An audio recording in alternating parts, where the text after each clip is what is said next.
여러분 안녕하십니까? 새해 들어 남북 관계가 급변하고 있습니다. 북한은 일관되게 추구하는 전술 전략이 있습니다. 거기에 비해서 우리 대한민국은 정권이 바뀔 때마다 북한에 대한 정책이 달라져서 정책의 일관성을 잃어버리고 있습니다.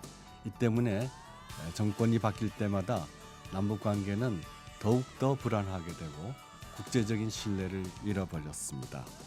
정말로 남북 관계를 비롯해서 국가 발전 전략을 논의할 때 우리는 중장기적인 비전을 가지고 임해야 할 때입니다. 중동 국가들은 오늘날 새로운 국가 전략을 내세우고 있습니다.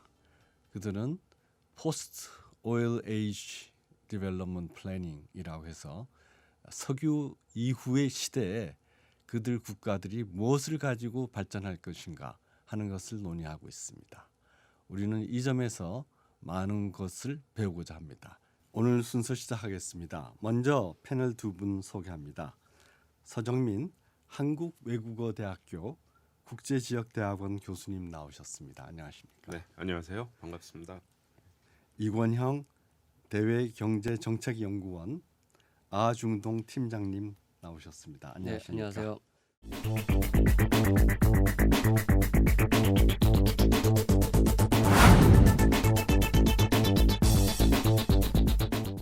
우리나라가 1970년대 건설 사업으로 중동 지역 건설에 많이 참여했습니다.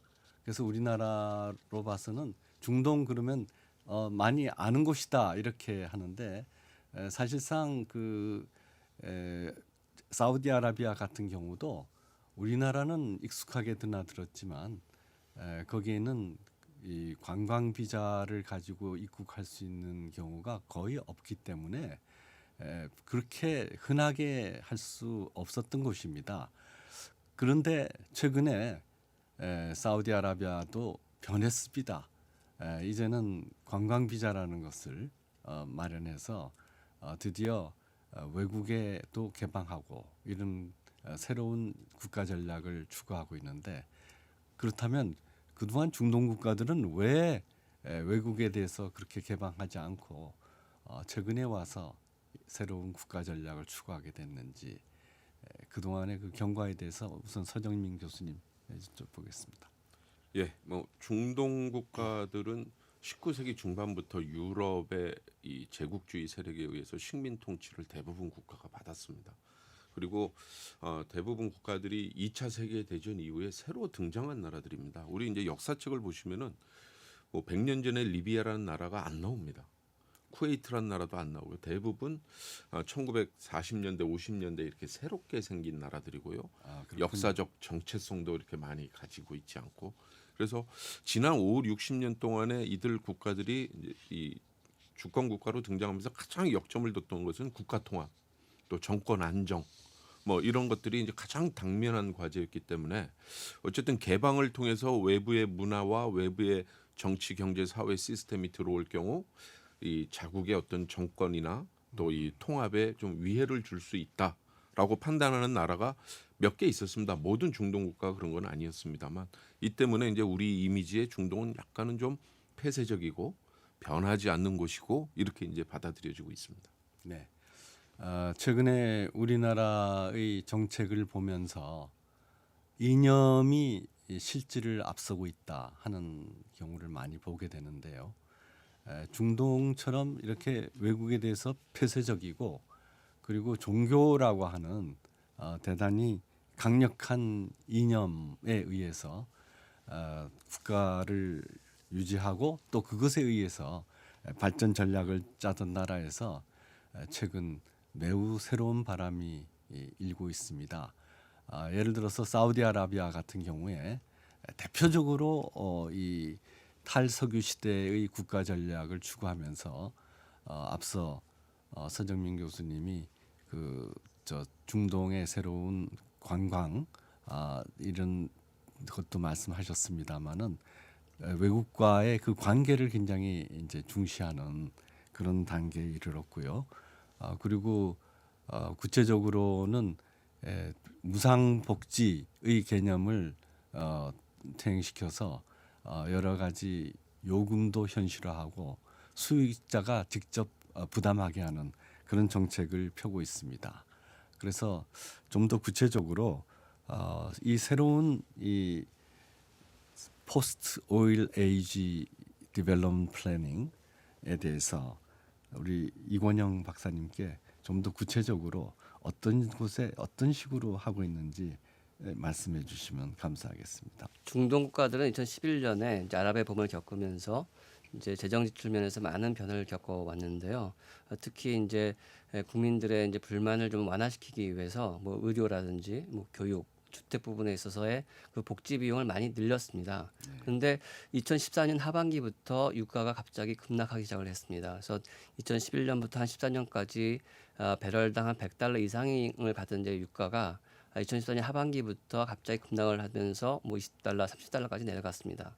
그런데 이 중동의 이제 산유국들을 보게 되면 그 석유 수출로부터 얻는 수입을 통해서 얻는 이제 뭐 산업 생산면이라든지 수출면이라든지 또는 재정면에서의 영향력이 막대합니다. 그런데 유가가 내려가면서부터 그것에 대한 이제 부담이 굉장히 커지기 시작했습니다. 그래서 가장 중요한 것이 이제 재정 지출을 어떻게 완화시키고 재정 수입을 늘릴 것인가가 큰 고민이 되었었습니다. 그래서 첫 번째로는 이제 재정 지출 규모를 줄이기 위해서 에너지 보조금을 줄이는 정책을 시작을 했습니다. 그래서 현실적으로 전기료를 현실화한다든지 뭐 수도요금을 올린다든지 또는 이제 가솔린 값을 올린다든지 하는 정책들을 취하게 됐고요. 그다음에 또 불필요한 인프라 사업들을 또 이제 완화하거나 아니면 이제 취소하는 이제 그런 사태들도 생겼습니다.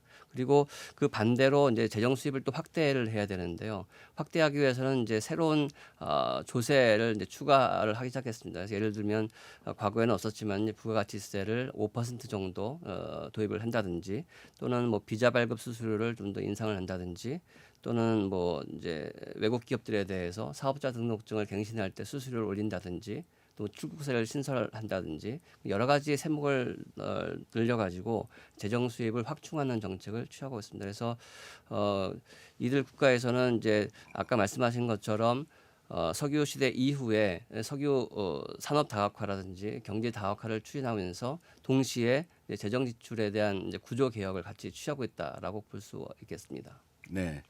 그런데 지금 중동 특히 그 중에서도 사우디아라비아 같은 경우에는 그 왕세자가 거의 새로운 그 방식을 도입한 중심에 있고 그렇게 되게 된 데는 그 왕실에서의 어떤 그 새로운 권력 개편이 주가 되지 않는가 싶은데 중동 특히 사우디아라비아 같은 경우에 이 정치에 별로 잘 알지 못하는 사람들의 입장에 있어서는 과연 사우디아라비아 같은 경우 그 정치적인 변화가 어떤 식으로 일어났고 앞으로 어떻게 될 것인지 과연 왕실은 안정될 수 있는지 궁금한데요.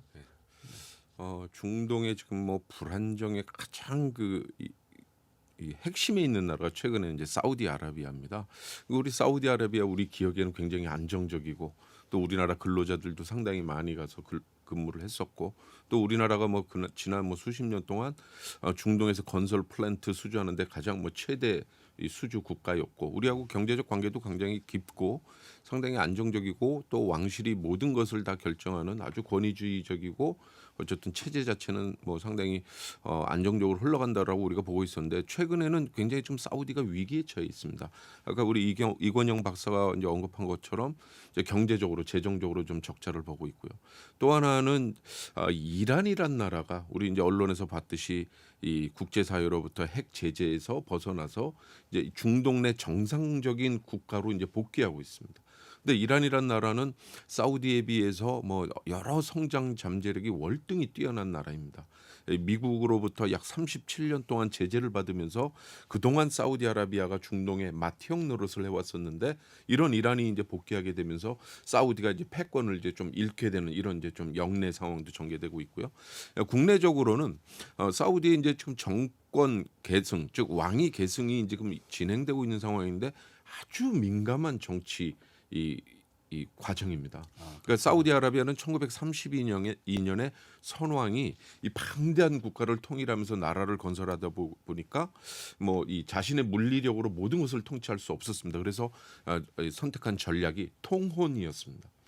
그러니까 이 지역마다 주요 부족장들의 이제 이 딸들과 결혼을 했습니다. 그래서 부인이 25명이 넘습니다. 그렇군요. 그래서 여기서 이제 태어난 이제 적통의 왕자만 44명입니다. 그래서 본인이 죽게 되면은 이 주요 이제 부인들과 왕자들 간에 권력 다툼이 있을 것을 우려해서 형제 간 계승으로 규정을 해놓고 유언을 남기고 죽었습니다. 그래서 현재까지 계속 형제들이 이제 이 왕위를 계승해 왔었습니다. 이복 형제이든 아니든 간에. 근데 이것을 2015년 1월에 이 즉위한 살만 국왕이 형제들끼리 계승을 하다 보니까 이제 너무 고령인 겁니다. 모든 형제들이. 그래서 이 고리를 좀 끊어야 되겠다 해서 이제 자신의 이제 아들, 지금 최근에 이제 많이 언론에 언급이 되고 있는 무함마드 빈 살만에게 권력을 이양하기 위해서 여러 가지 지금 준비를 하고 있습니다. 이 과정에서 다른 왕자들은 상당히 좀 박탈감을 느끼고 있다고 말씀드릴 수 있습니다. 사우디의 왕자 수가 7천 명이 넘습니다. 아, 그렇습니까? 예, 이 7천 명이 넘는 왕자들이 현재까지는 형제 계승을 하게 되면은 어느 집안이라도 이제 왕위를 계승할 수 있는 가능성이 있기 때문에 현재까지는 나름의 권력은 분점되어 있었습니다.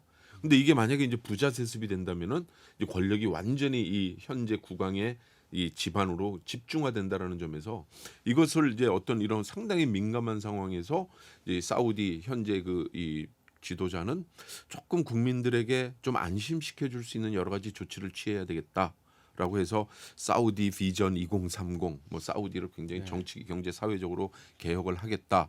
또 그리고 여성들에게 이제 운전도 허용하는 쪽으로 가고 있고요. 영화관도 허용을 하고 영화관이 한 개도 없습니다. 사우디는. 네. 네, 제가 매년 사우디를 뭐 한두 번씩 갑니다마는 뭐 영화 볼 것도 없고요. 뭐 술집은 당연히 없고요. 그래서 이제 젊은이들에게 이제 이런 영화관도 허용을 하고 또 여러 가지 이제 이 또 사회적인 분위기를 개혁을 하고 관광도 유치하면서 어떤 재정도 좀 넉넉히 하고 그래서 현재 지금 그 사우디 지도부는 상당히 민감한 시기에 왕위 계승을 해야 되기 때문에 국민들로부터 지지를 받기 위해서 상당히 이제 사우디를 좀 개혁하려는 정치, 경제, 사회적으로 특히 정치는 뭐 많이 안 합니다만 경제, 사회적으로 개혁하려는 그런 모습을 보이고 있습니다. 우리나라 최고의 중동 전문가인 서정민 교수님께 지금 하신 말씀 중에서 좀 구체적으로 묻겠는데요. 최근에 나온 그 비전 2030에 입각해서 여성의 인권 향상을 위해서 여러 조치를 취한 것으로 보도가 됐는데요. 예를 들어서 그런 그 여성들이 뭐 남자들만 다닐 수 있었던 축구 경기장을 관람한다든지 또 뭐 히잡을 쓰더라도 운전을 할 수 있다든지 천지개벽이 일어난 것처럼 아마 생각하는 남성들이 많고 특히 엄격한 이슬람의 율법에 의하면은 이게 충돌할 수 있는 가능성도 있는데 기존의 그 이슬람의 율법과 여성에 대한 권익 향상 조치가 충돌하지는 않습니까? 그래서 제가 청취자님들을 위해서 조금 명확히 하나 이제 개념을 좀 구분할 필요가 있습니다. 우리가 중동에서 발생하고 있는 많은 상황들을 이게 이슬람 종교 때문이다라고 지금 이제 생각을 많이 하고 우리 언론에서 그렇게 보도를 하고 있는데요. 네. 상당 부분이 이 남성 중심의 가부장적 권위주의 유목 전통입니다. 네. 그러니까 이슬람 이전에도 이렇게 다 쓰고 다녔고요. 이슬람 이전에는요 여성들을 돈 주고 거래했습니다. 그러니까 여성들을 물건 취급했어요. 또 이제 중동의 대표적인 전통 중에 하나가 여아살이라는 게 있습니다. 이 유목 사회에서 부족의 여성의 수가 지나치게 많아지면은 남성들에게 어쨌든 부족을 보호하는 이 부담이 커지기 때문에 새로 태어나는 여자아이를 땅에 그냥 묻어버렸어요. 이거를 오히려 금지시킨 게 이슬람 종교입니다. 그렇고 사우디 같은 경우도요. 70년대 전까지는 여성들 다 얼굴 보여주고 다녔어요. 네. 그런데 이제 이란과의 관계가 어려워지고 내부에 이제 과격주의 세력이 좀 거세지면서 이제 정부에서 종교 지도자들과 어쨌든 이 동맹을 맺게 되고 사회를 하나의 좀 보수적인 쪽으로 바꿔간 것이죠. 전 세계 이슬람 여성 중에요. 이 눈만 내놓고 다니는 여성, 우리 언론에는 뭐 사우디 여성하면 눈만 내놓는 여성들 나오는데 니캅이라고 합니다. 전 세계 이슬람 여성 중에 이렇게 눈만 내놓는 여성은 5%도 안 됩니다. 소수입니다. 그러니까 북아프리카나 뭐 레바논 같은 데 가면 아무것도 안 쓰고 다니는 사람들도 많고요. 그다음에 뭐 비키니 수영장에서 다 입습니다. 그러니까 사우디나 우리가 이제 언론에서 보는 중동은 우리가 사우디를 렌즈로 해서 보는 거죠. 근데 정말 좀 제가 뭐 중동에 한 12년 있으면서 모든 나라를 가면서 느낀 거는요. 사우디란 나라는 이슬람의 기준점이 아닙니다. 사우디란 나라는 이 왕족이 통치하죠. 사우디가 종교 지도자가 통치하지 않죠. 이 왕족이 자신들의 권력을 유지하고 강화하고 하기 위해서 이슬람 종교를 가장 극단적으로 정치적으로 이용하는 이슬람의 스펙트럼에서 가장 극단적인 케이스입니다. 그래서 우리가 이제 사우디를 많이 기준으로 하는데 사우디는 아주 굉장히 극단적인 케이스. 57개 이슬람 국가 중에서 여성에게 운전 허용하지 않던 나라 사우디 한 나라였습니다. 그러니까 이제 이런 사우디는 아주 독특한 얘기이기 때문에 이런 이제 사우디가 좀 어떻게 보면은 70년대도 여성들이 나름 자유롭고 영화관이 있었습니다 그때. 네. 예, 그 동안에 이제 굉장히 보수화됐던 것이 다시 정상화되고 있다 보는 게 더 정확한 시각일 것 같습니다. 그렇군요. 그런데 이제 이런 그 정상화 과정에서 다시 한번 석유 부국으로 그동안 70년대 이후 쭉 군림했던 사우디 왕국에서조차 새로운 경제 정책 그리고 새로운 경제 발전 정책을 비전 2030을 통해서 발표를 했습니다. 우선 그 석유라는 것은 거기는 땅만 파면 나오는 것이 아닌가 하는 아주 손쉬운 에너지인데 그런 나라에서 원자력 발전을 위해서 1,500억 불을 투자하겠다라고 했고요. 그리고 그 원자력 발전을 해야 되겠다라고 하는 그 이유가 원자력은 기후 변화 협약에도 가장 유리하고 그리고 새로운 산업을 일으키는 데 있어서도 가장 서스테이너블한 에너지다. 그래서 중동 국가들로서는 원자력이 앞으로 미래 에너지의 소스가 된다. 이렇게 했습니다. 다른 한편은 거기서 내세우는 그 새로운 다양한 의미에 있어서의 그 신산업 그리고 그 신산업은 우리나라가 그동안 굉장히 많은 시도가 있었습니다만은 의약 산업을 새로운 산업의 아주 중심으로 삼고 이러한 그 신산업 발전에 굉장히 많이 투자를 하고 그리고 또 디자인이라든지 세계의 첨단으로 가는 그런 이 소프트 파워에 많이 투자를 하고 있는데 이렇게 이 탈석유 시대 내지는 석유 시대 이후의 국가 전략을 만들어내게 된 그 동기가 무엇인지 그리고 그것은 구체적으로 어떻게 되고 있는지 이건영 박사님 한번 설명해 주시죠. 예. 아까 이제 서정민 교수님 말씀하신 것처럼 이제 사우디 비전 2030에 대해서도 이제 말씀이 나왔고요. 또 그것을 추진하는 가장 대표적인 인물이 지금 이제 새로운 왕세자로 있는 이제 무함마드 빈 살만 이제 왕세자가 되겠는데요. 사우디 비전 2030은 2016년 4월에 이제 발표가 되었습니다. 그래서 그 동안에 한 70년대 후반부터 계속해서 산업 다각화 정책을 추진해 왔었는데 그 동안 그 정책에 대한 효과가 많지가 않았었기 때문에 새롭게 이제 그 저유가 시기를 이제 맞이하면서 새로운 이제 국가 전략을 내세우기 위해서 이제 사우디 비전 2030을 발표하게 됐는데 거기에 가장 큰 두 가지 특징을 들자고 한다면 하나는 이제 일자리 창출이고 또 하나는 이제 민간분 확대입니다. 그러니까 일자리 창출이라고 하는 것은 이제 전 세계적인 문제이긴 합니다만은 이 사우디 내부에서는 이제 제조업이 많지가 않기 때문에 주로 많은 이제 고용인들이 이제 정부 섹터에 들어가 있습니다. 그래서 민간분을 늘린다고 하는 것은 곧바로 이제 일자리 창출을 한다라는 의미가 될 것이고요. 그리고 그 현재로서는 이제 그 대기업 또는 이제 국영기업 중심의 이제 기업 체제인데 그것을 좀 타개하기 위해서 중소기업을 육성해서 일자리를 좀 더 만들고 그다음에 이제 여성의 사회 참여를 늘려서 이제 고용력을 좀 늘리는 이제 그런 정책을 취하고 있는 것이고요. 그다음에 이제 민간부문 확대 차원에서는 이제 아람코가 이제 대표적인 국영기업인데 그것의 한 5% 정도를 이제 IPO를 통해서 공개하면서 이제 민간 부분 이제 약간 부분적인 민영화라고 할 수가 있겠죠. 그것을 통해 가지고 국영 국영 부문 이외에 민간 부문의 일자리를 늘리겠다라는 것이 이제 사우디 비전 2030의 목표가 되겠습니다. 그래서 전반적으로 이제 경제 다각화, 산업 다각화가 큰 줄기가 되겠는데요. 그것은 세 가지 차원에서 좀 더 이제 설명을 할 수가 있는데, 한 가지는 이제 수직적인 차원에서의 다각화입니다. 그러니까 기존에는 이제 석유나 이제 가스를 채굴하는 데서 끝났다고 한다면 그것을 이제 밸류 체인별로 해가지고 정제 사업을 하고 그다음에 이제 석유 화학 산업으로 넘어가고 그런 식의 이제 다각화를 말씀드리는 것이고, 수평 이제 다각화라고 하는 것은 이제 석유 화학 제품이 많아지니까 예를 들어서 이제 플라스틱 제품을 활용한 뭐 이제 자동차 부품이라든지 그런 식으로 해서 좀 연관된 산업으로 늘려가는 그런 것이 또 있을 수가 있겠고요. 또 한 가지 이제 공간적인 차원에서의 다각화입니다. 그러니까 일정한 부분에서의 이제 산업화만 있는 것이 아니라 좀 더 낙후된 지역도 같이 포함을 해서 이제 새로운 이제 산업을 이제 제조업을 뭐 아까 말씀하셨던 이제 제약 산업이라든지 어떤 서비스업이라든지 새로운 산업을 통해서 새로운 이제 경제 도시 또는 새로운 수출 자유 지역을 만드는 그런 것들을 이제 하고 있는 상황이고요. 그다음에 그 산업이라고 하면은 이제 전통적으로는 이제 만드는 것에만 이제 집중을 해왔었었는데 최근에는 이제 그 보건 의료라든지 또는 IT를 중심으로 해서 이제 새로운 산업들이 일어나고 있고, 그런 면에서 이제 우리나라하고 이제 협력 가능성도 점차 넓어지고 있는 것이다라고 볼 수가 있겠습니다. 근데 제가 조금만 이제 쉽게 말씀을 드리면은 사우디아라비아가 왜 이렇게 경제 개혁을 하고 사회 개혁을 하는지에 대해서요. 사우디아라비아 1인당 GDP가 우리보다 낮습니다.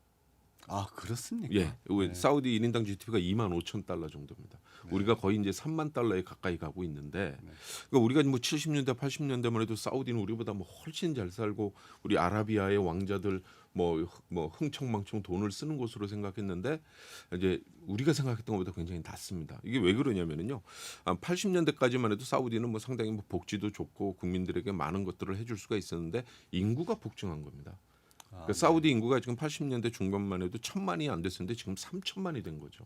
그러니까 다른 이제 산업 시설이 없는데 인구가 두세 배가 되다 보니까 이 분모가 커지다 보니까 이제 1인당 GDP가 상대적으로 낮아졌기 때문에, 제가 사우디 가면 요새 젊은이들이 뭐 저한테 자기 굉장히 못 산다고 얘기하는 친구들이 많아요.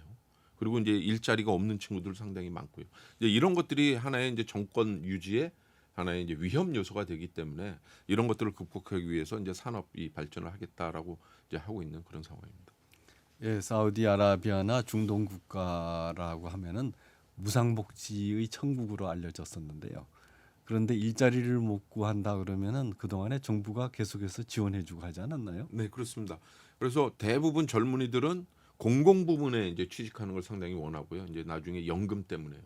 그런데 이제 민간 부분은 일을 열심히 해야 되기 때문에 좀 안 갑니다. 그러니까 이 중동이나 사우디의 어떤 경제나 사회 개혁, 또 아까 말씀하신 산업 다각화 같은 게 70년대부터 사실은 추진이 되었었는데 잘 안 됐던 이유가 이제 사람들이 일을 잘 안 해요.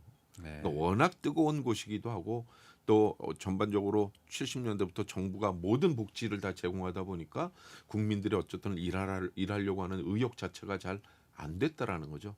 그러니까 이런 이제 의식 개혁도 같이 가야 되는데 이런 것들이 이제 상당히 시간이 좀 걸린다라고 이제 전문가들은 보고 있습니다. 또 한 가지 이제 전략을 이제 말씀을 드리면, 이제 전반적으로 이제 경제 다각화, 이제 산업 다각화가 있는데, 그 다른 측면에서는 석유 자원을 이제 금융 자산화 시켜서 그러니까 좀 더 이제 금융 수입을 좀 더 많이 확보할 수가 있게끔 하는 이제 그런 정책을 취하고 있습니다. 그래서 이게 이제 국부 펀드라는 형태로 해서 이제 조성을 하고 있는 것인데요. 전 세계적으로 국부 펀드라고 이름 불리는 자산은 7조 5천억 달러 정도가 됩니다. 그 중에서 이제 UAE 정도가 한 1조 3천억 달러를 이제 보유하고 있고요. 이제 사우디가 지금 한 7천억 달러를 지금 보유하고 있는 상태인데, 근데 지금 이제 사우디 비전 2030에 따르면 현재 이제 PIF라고 이제 공공 투자 펀드라고 있는데, 그것의 이제 규모를 현재는 2,200억 달러 정도 되는데 이것을 한 2조 달러 정도로 늘리겠다라는 이제 목표를 세웠습니다. 그래서 단순히 이제 석유를 수출해서 얻는 소득도 있겠지만, 그것과 더불어서 그러니까 금융 투자를 통해 가지고 금융 수입을 통해서 이제 국민 소득을 늘리겠다라는 이제 그런 이제 목표도 세우고 있는 상황입니다. 네, 우리가 정말로 참고를 많이 해야 될 것 같습니다. 우리보다도 산업 면에서는 낙후했다고 생각되는 사우디나 아랍에미레이트 같은 나라들이 적어도 앞으로 산업 경쟁력에 있어서 특히 금융 산업이나 또는 의료 산업 등등에 있어서 우리를 능가할 날이 멀지 않았다 하는 그런 생각을 하게 됩니다. 먼저 선정민 교수님께 최근에 이 요란하게 세계에 선전된 이러한 아랍 국가들의 신국가 전략에도 불구하고 이 중동 지역 그 중에서도 특히 이 아랍 지역은 늘 분쟁이 그치지 않는 지역으로 알려져 있는데 여기서 그 사우디아라비아와 그 전에 70년대까지 중동 지역의 맹주였던 이란 사이의 이 갈등이 최근에 일어나는 여러 갈등에 어떤 배후 역할을 하는지 설명 좀 부탁드립니다. 네, 뭐 한마디로 말씀드리면 중동이 뭐 종파 간 분열 또는 이제 종파 간 갈등을 이제 갈등의 어떤 골로 빠져들어가고 있다라고 이제 표현할 수 있습니다. 그래서 최근에 우리 언론에 뭐 수니파, 시아파 간의 갈등도 언급이 많이 나오고 있고요. 그러니까 사우디아라비아는 이제 수니파 이슬람의 가장 최대파입니다. 이슬람 전체 인구의 한 85%를 차지하는 수니파의 이제 맹주 역할을 하고 있고요. 이제 소수파이지만은 이제 이 이슬람 인구의 15%를 차지하는 시아파의 종주국은 이란입니다. 네. 이제 이 두 나라가 최근에 어쨌든 종파 간 갈등을 좀 보이고 있는데 그 뿌리는 이제 2003년으로 이제 올라가 보면 됩니다. 2003년에 이제 이라크 전쟁이 발생을 했고요. 예. 그다음에 이제 우리 이라크에서 독재 정치를 펼치고 있던 사담 후세인을 제거했습니다. 네. 근데 이라크라는 나라가 인구 구성을 보면은요. 시아파가 65%고 사담 후세인은 소수파인 수니파 20% 정도밖에 안 되는 소수파 지도자였어요. 그래서 사담 후세인을 제거하고 이제 미국이 어떤 점령 체제 하에서 자유롭고 공정한 선거를 하다 보니 당연히 시아파 인구의 65%를 차지하는 다수파인 시아파가 권력을 차지하고 이제 정권을 주도하게 되었죠. 자, 이렇게 되다 보니까 중동 지도를 펼쳐 보시면은 이란이란 나라가 있고요. 이제 시아파 종주국이고요. 바로 이제 서쪽에 있는 나라가 이라크예요. 그래서 예전에 이라크가 사담 후세인 있을 때는 수니파였기 때문에 이란 이라크 전쟁도 하고 그랬었죠. 그런데 이 이라크가 시아파 국가가 된 거죠. 그다음에 지금 그렇군요. 시리아라는 나라가 지금 우리 내전이 이제 일어나고 뭐 어린이들이 많이 사망하고 있는 곳이 시리아는 반대로요. 인구의 다수가 수니파인데 지금 집권하고 있는 바샤르 알 아사드 정권은 시아파입니다. 그다음에 레바논이라는 나라에 가보시면은 레바논에 이 헤즈볼라라는 무장단체 들어보셨죠? 이 헤즈볼라라는 이 단체가 이 레바논 정부 군보다 더 군사력이 강합니다. 이게 시아파입니다. 그러니까 이라크 전쟁 이후 이라크가 시아파 국가가 되면서 이 시아파 벨트가 연결이 된 거죠. 이 때문에 이제 이란의 영향력이 굉장히 부상하고 있었는데 이란이 사우디랑 이제 역사적으로도 관계가 좋지 않습니다. 이란은 아랍이 아닙니다. 이란은 페르시아 민족이고 그렇죠. 사우디는 아랍 민족 셈족이고요. 네. 언어도 완전히 다른 걸 쓰고 있고요. 역사적으로 두 국가는 항상 라이벌의 어떤 견제 세력이었기 때문에 가뜩이나 사이도 안 좋은데 다행히 그동안 미국이 이란을 제재를 1979년 이슬람 혁명 이후로 제재를 계속하면서 이란이 억눌려 있었기 때문에 사우디가 중동 전체 패권을 가지고 있었는데 이제 이란이 제재가 해제되면서 복귀하게 되니까 사우디의 이제 패권이 날아갈 이제 상황이 된 거죠. 이 때문에 이제 사우디가 크게 긴장을 하고 있고요. 특히 이제 이란을 이제 조금 더 설명을 드리면은요. 이란이란 나라를 가보시면은 스키 타는 곳입니다.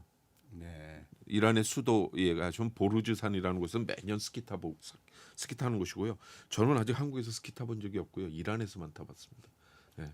그 정도로 이제 눈이 내리고 수자원이 나름 있습니다. 남쪽은 사막이지만 북쪽은 수자원이 있기 때문에 이 식량이 자급자족한 나라입니다. 사막 국가가 아니라는 거죠. 농산물 수출하는 나라이고요. 석유를 빼놓고는 천연가스 세계 매장량 1위입니다. 천연 자원이 사우디보다 더 많습니다. 그다음에 사우디보다 인구도 한 2~3배 많습니다. 군사력도 훨씬 강합니다. 그러니까 모든 부분에서 이란이 사우디보다 어떤 잠재력이나 국력이 강하다라는 거죠. 근데 이런 이란이 이제 제재가 풀려서 이 중동의 중요한 행위자로 복귀하고 있는 것을 어떻게든 견제해 보겠다는 게 지금 사우디가 움직이고 있는 것이고, 이 때문에 이제 사우디가 이란과의 계속해서 갈등을 조정하고 2016년 1월에는 외교 관계도 단절하는 이런 상황까지 이르렀습니다. 네. 중동 지역 전체를 보면 이렇게 화약고가 도처에 깔려 있고 그 화약고에는 수니파와 시아파라고 하는 이슬람 종파의 작용이 있다고 뭐 요약할 수 있겠습니다.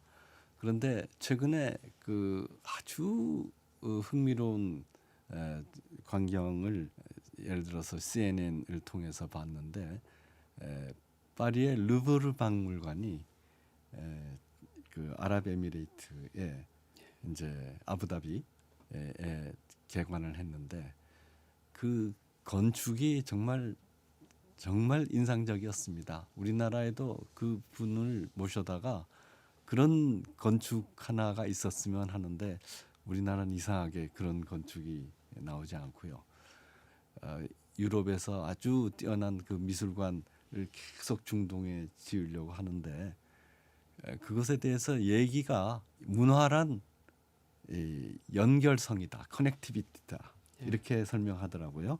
그래서 지금까지 폐쇄적이었던 중동 국가가 이렇게 세계적인 사람들의 연결성에 대해서 얘기하는 것이 아주 인상적이었는데 이런 그 연결성이라는 것은 이제 개방을 얘기하는데 이런 그 개방의 추세가 어느 정도 갈 것으로 생각합니다.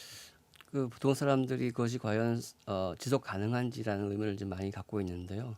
근데 중동의 경제의 어떤 환경을 보게 되면 전통적으로 그 유목민이었고 유통에 대해서 또는 상업에 대해서 굉장히 발달한 민족입니다. 그래서 그런 이제 커넥티비티에 대한 이제 경제 활동에 대해서 굉장히 새로운 것은 아니다라는 말씀을 먼저 말씀을 드리고요. 네, 네. 그리고 이제 그것을 활용한 이제 새로운 산업 중에 하나가 이제 항공 산업인데요. 가장 대표적인 것이 이제 두바이의 에미레이트가 되겠습니다. 그래서 그 항공 이제 두바이 항공 자체도 굉장히 크지만 에미레이트를 활용해서 뭐 여객 수송이라든지 화물 수송도 굉장히 활발하게 하고 있는 상황이고요. 그다음에 뭐 아부다비 같은 경우도 이제 에티하드를 통해 가지고 같이 경쟁을 하고 있는 상태이고, 그다음에 또 두바이 같은 경우에는 또 두바이 엑스포 2020을 통해 가지고 또 사람들을 모아서 또 물류를 또 확산시키는 이제 그런 이제 정책들을 취하고 있습니다. 그래서 과거에는 사막 지역으로 해서 굉장히 뭐 폐쇄적이고 통제된 지역이라고 이제 알고는 있지만 이러한 이제 새로운 이제 시설이라든지 새로운 이제 대회를 유치하면서 세계인들을 이제 직객 효과를 통해 가지고 새로운 경제 활동을 창출하는 이제 그런 전략을 취하고 있다고 볼 수가 있겠습니다. 제가 지난달에 저기 아부다비 루브르 갔다 왔습니다. 아, 예, 벌써 가서 보고 왔습니다. 정말 멋있게 만들었고요. 그다음에 내부도 정말 디자인도 너무나 잘 해놨고요. 근데 제가 이제 여기서 덧붙이고 싶은 거는 세계에서 미술품을 가장 많이 구입하는 나라가 카타르라는 나라. 네. 지금 현재에서 카타르가 1위고 이제 2위가 중국입니다. 이제 둘이 1, 2위 경쟁을 하고 있는데요. 그러니까 지금 이 아부다비 같은 경우는 이제 박물관 쪽으로 이제 이 특화를 해서 많이 가고 있고요. 그다음에 카타르는 이제 미술관 쪽으로 이제 많이 가고 있는데요. 이거는 이제 이 중동의 이 걸프 국가들이 하나의 전략 산업입니다. 그러니까 앞서 말씀드린 대로 이제 막대한 국부 펀드 자본을 가지고 있기 때문에 세계의 주요한 미술품들 이런 박물관 이런 것들을 수집해서 이제 여기에 자신들이 이제 뭐 훌륭한 미술관을 만들어 놓으면은 지금은 이제 아직까지 많이 수집은 못했지만은 세계적인 작품들이 한 100여 점만 이제 수집을 해 놓으면은 앞으로 50년 후에는 전 세계 많은 관광객들이 와서 그 미술품을 보러 올 것이다라는 나름의 전략을 가지고 뭐 미래를 보고 좀 투자를 하고 있는 그런 이제 하나의 중요한 전략 산업 중에 하나입니다. 네. 결국은 이 박물관이나 이런 그 미술에 대한 투자 역시 이제 관광과 그렇죠. 밀접한 관계가 있다는 것을 지금 두 분께서 말씀해 주셨고요. 얼핏 생각하면은 아까 저희가 갖고 있던 이 이슬람에 대한 이제 그 선입견입니다만은 이슬람하고 이렇게 관광 서비스하고는 좀 맞지 않는 그런 기분이 들었거든요. 근데 그런 나라에서 이런 관광 서비스, 의료 이런 것에 대해서 방향을 돌린 이유가 어디 있다고?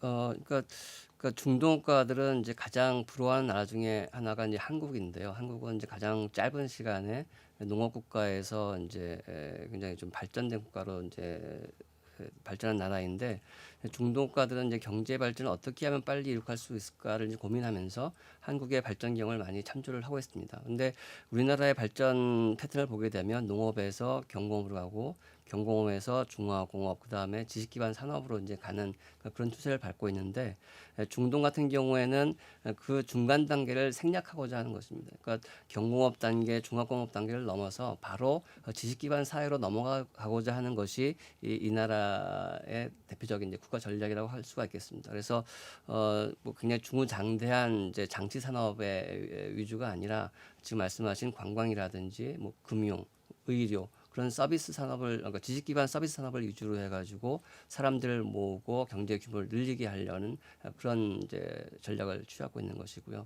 그래서 국부 펀드가 그래서 이제 그런 의미에서 굉장히 필요한 것인데 국부 펀드라고 하는 것은 이제 지하에 묻혀 있는 경제적인 가치를 좀 지상에 끌어올리고 좀 더 영속화시키려고 하는 이제 그런 전략이라고 할 수가 있겠고요. 그다음에 지식 기반 서비스 산업이라고 하는 것은 초기에 투자 규모가 그렇게 많이 필요하지가 않습니다. 그러니까 그다음에 그 기능공이라든지 인력이 또 많이 필요한 것이 아닙니다. 그래서 현재의 노동력 수준이라든지 또는 이제 경제 환경 수준에서 봤을 때 중동 국가들이 가장 잘 활용할 수 있는 부분이 바로 지식 기반 서비스 산업이기 때문에 이 국가들이 이러한 전략을 채택하고 있다라고 볼 수가 있겠습니다. 네, 바로 우리나라가 지금 나가야 할 방향이 지식 기반 산업의 육성인데요. 그런데 지난번 그 아랍에미레이트에서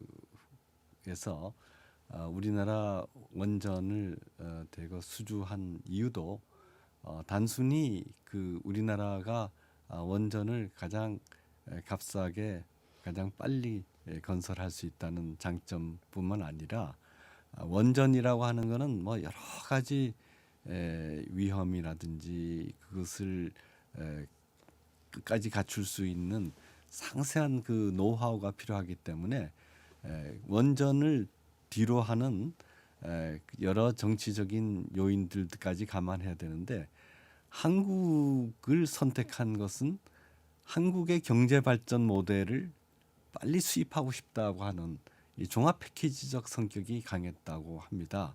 그래서 중동 국가에서는 여전히 한국에 대해서 그런 생각을 하고 있는지. 뭐 한국에 대해서 상당히 긍정적인 이제 뭐 전반적으로요 긍정적인 이제 시각을 가지고 있습니다. 그리고 특히 가장 중요한 것은 뭐 세계에서 아주 뭐 이례적으로 빠른 시간 내에 경제와 정치 발전을 압축적으로 성공한 나라. 그러니까 뭐 중동의 국가들이 대부분 제3세계권에 이제 있기 때문에 이들 국가들도 정치 경제 발전을 이제 빠른 시일 내에 하고 싶어 하고요. 그 모델로 이제 한국을 이제 보고 있습니다. 특히 이제 경제 부분에 있어서 이제 한국의 발전 모델이 미국 모델보다는 또 서방의 모델보다는 좀 낫다라는 시각을 가지고 있고요. 또 하나 이제 중요한 역사적 전환점은 9.11 테러입니다. 네, 9.11 테러 이후에 이제 사우디 이 출신의 이 아랍인들이 가장 많은 이제 테러범의 수에 포함돼 있었고요. 이들이 대부분 두바이를 거쳐서 또 미국을 갔고요. 그래서 미국이 이 사우디나 아랍에미리트 등 좀 이 중동 국가에 대한 조금은 이제 좀 거리를 두기를 했습니다. 그래서 전략적인 뭐 군수 물자도 수출을 제한을 했고요. 이 때문에 9.11 테러 이후 중동 국가들이 가지고 있던 그 정책 방향 중에 중요한 것이 하나가 룩 이스트입니다. 이제는 동쪽을 보자. 현재 그 이전까지는 우리 서방과의 협력과 뭐 서방과의 군사, 정치, 경제, 사회문화에 의존해 있었는데 그 이후로는 이제 동쪽과 협력을 해야 되겠다라고 이제 생각을 하고 있었고 여기에 이제 일본과 중국은 이제 워낙 뭐 강대국이고요. 뭐 또 이 제국이었던 나라들이고 그래서 자신들과 어떤 정서적으로 제국도 해보지 않은 나라 그러면서도 아주 그 소중한 발전 경험을 가지고 있는 나라 그런 나라를 고르다 보니 이제 한국이란 나라가 자신들과 가장 적절한 파트너다라고 판단을 하고요. 그래서 아부다비 특히 이제 우리가 원전을 건설하고 있고 최근에 이제 조금 뭐 정치적으로 문제됐던 아부다비라는 나라가 있는 아랍에미리트는 정말로 한국을 형제 국가로 생각을 해요. 정말로 같이 가야 될 동반자. 라고 이제 생각을 해서 대표적인 예가 있습니다. 2011년에 우리가 아덴만 여명 작전 들어보셨죠? 그렇죠. 우리 이제 이 소말리아 해적으로부터 네. 우리 국민들을 구출하는 작전. 이 당시에 이제 석해군 선장도 상당히 큰 부상을 입었습니다만 이때 우리가요 5명의 소말리아 해적을 체포했어요. 그래서 이 해적을 이제 배에다 싣고 청해 부대가 오만 남부의 살랄라 항구까지 데려와서 여기서 이제 우리나라에서 재판을 해야 되니까 항공기에 태워서 와야 되는데 어느 나라 민항기도 태워주질 않는 거예요. 아, 네. 이때 아부다비 왕실에서 왕실 전용기를 보내줬습니다. 왕실 전용기를 보내서 그 해적을 우리나라까지 싣고 왔습니다. 그런 일이 예, 있었습니까? 그 정도로 이제 아부다비나 이런 UAE나 이런 나라들이 한국하고 정말로 동반자적 관계를 하고자 하고 있고 또 이런 것들을 이제 우리도 뭐 어느 정도 부응하는데 요새 조금 뭐 국내 정치적인 문제로 이런 것들이 좀 어긋나는 것들에서 저는 조금 안타깝게 생각을 하고 있습니다. 우리가 새로운 그 소프트 파워에 있어서 이 중동 국가들이 추진하고 있는데 한국과 이 소프트 파워 측면에서도 네. 협력할 수 있는 방안들이 있습니까?